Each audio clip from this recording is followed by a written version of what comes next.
9 Ways to Become More Courageous. Courage is a universally admired quality. Has been celebrated in every culture in the world, in every age. It's one of the 4 tactical virtues of masculinity. And it serves as not only the foundation of masculine excellence, but of every type of it, for as Winston Churchill observed, courage is rightly esteemed the first of human qualities, because it is the quality which guarantees all others. While we often think of courage in terms of physical bravery, risking life and limb to save a child from a burning building, we also call upon this quality in moral and social situations. We need courage to talk to new people, stand up for our beliefs, start a business, change careers, move to a new place, or voice dissent in a church, club, or business meeting. It's a quality we use in any situation, big or small, in which exists even the tiniest bit of fear and risk, and these come up nearly every day. Fortunate it is then, that courage isn't something you're just born with or not. It's a quality that can be deliberately developed. As Robert Biswas puts it in the Courage Quotient, courage is a habit, it is a practice, and it is a skill that can be learned. Today we'll show you how. How to become more courageous. It's often been said that courage isn't the absence of fear, but the ability to feel fear, but act anyway. Fear itself isn't a bad thing. It sometimes warns you of legitimate threats and primes you physiologically to be ready and alert for whatever comes next.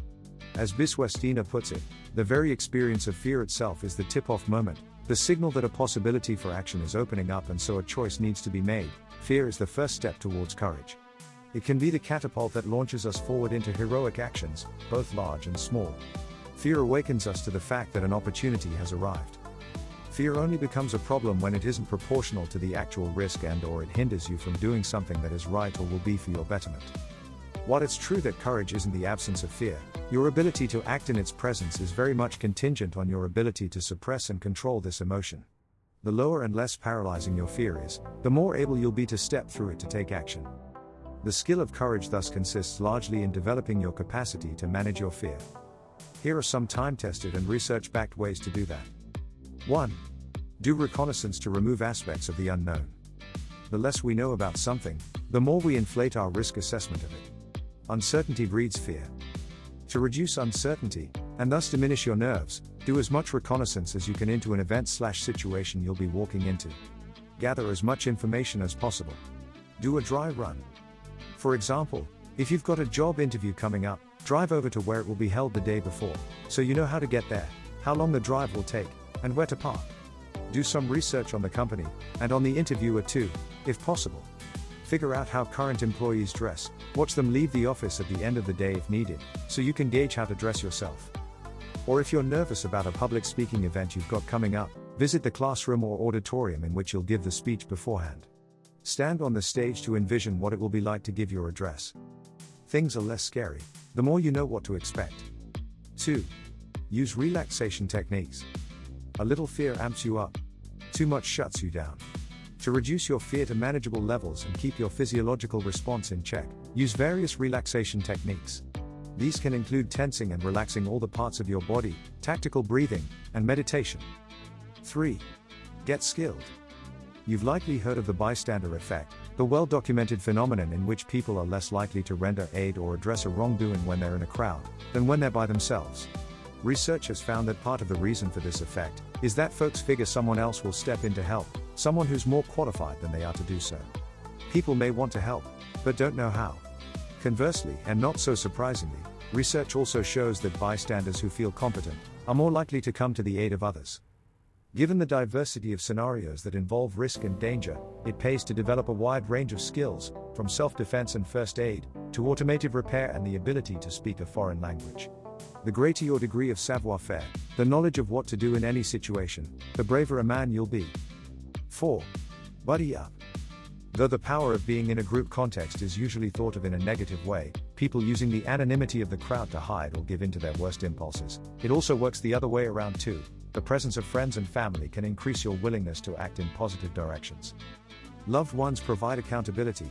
If you tell them you're doing something, the dread of shame will spur you to keep your word. The presence of family and friends can also impart a source of comfort and confidence that tamps down fear. This is true if they're just present with you, and doubly so if they're willing to participate alongside you. Much courage is gained in the "if you do it, I'll do it too" dynamic. There's less to fear when you're doing something together, with others who have your back. Indeed, Research shows that the more cohesive the members of a group, the better friends they are, the less likely they are to be inhibited by the bystander effect, and the more likely they are to take positive action in a critical, dangerous situation. This is particularly true of an all-male group. Call it the band of brothers effect. 5. Carry a talisman. You might think that the use of lucky charms or religious totems is irrational, but if they're scientifically proven to give you more confidence, their use might be thought of as anything but. Research has indeed shown that good luck charms effectively improve performance in both mental and physical tasks. Turns out there's something to athletes putting on lucky underwear or eating a ritualistic meal before games after all. To harness the power of magical thinking, wear or carry a special totem in situations where you're feeling nervous. This could be a piece of clothing or jewelry, like grandpa's old watch, a souvenir, memento, coin, or photo. Anything that has special meaning for you and makes you feel more calm and confident, anything you believe has even the smallest chance of providing protective powers, giving you good juju, or simply putting some pep in your step. Even if you're not much of a superstitious thinker, it may still provide an extra sense of comfort and resolve. 6. Think of yourself less. The more you think about yourself, the more scared you get about acting. Egocentrism ratchets fear up and makes your performance go down. When you focus on how you're doing and how you're feeling, when you believe everyone is watching you, you get self-conscious, and when you get self-conscious, you get paralyzed and awkward. The more you shift your focus outward, the more courageous you'll feel. Focus on other people's feelings instead of your own. Rather than thinking about how you're coming off to someone new you're talking to, think about how she's doing.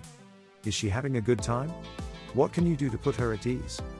In other situations, focus on a mission or purpose, a sense of service, instead of your own vulnerabilities. Subsume yourself in a cause greater than yourself. Courage is at its strongest when you're courageous for something. 7. Lean into your role. Related to the above point, an effective way to become less self-conscious is to think of the actions you need to take as growing out of the role you're in, and what that role requires in terms of your responsibilities and obligations to others. This creates a more impersonal mode of operation that can liberate you to greater boldness. The reaction of first responders, who run towards danger instead of away from it, is facilitated by the fact that they know that that's their role. In such situations they become less Tom, Dick, or Harry, and more a firefighter, a police officer, medic. Their identity becomes less personal and more about the job they have to do. A father who feels a little intimidated about standing up to his child's principal may feel more emboldened in remembering that he is the patriarch of his family, charged with protecting his children. A guy who often feels shy as a party guest may actually come out of his shell more as a party host, who has a specific role and clearly delineated duties to tend to. A supervisor who believes his job is to look out for his subordinates can feel empowered to stand up for them against an unfair edict handed down by the higher-ups. 8. Exercise 20 seconds of insane courage. In the movie Who Bought a Zoo, Matt Damon's character tells his son, who's struggling to share his feelings with a girl he likes, sometimes all you need is 20 seconds of insane courage. Just literally 20 seconds of just embarrassing bravery. And I promise you, something great will come of it. Fear can seem overwhelming if you think you're going to have to experience it for days or hours.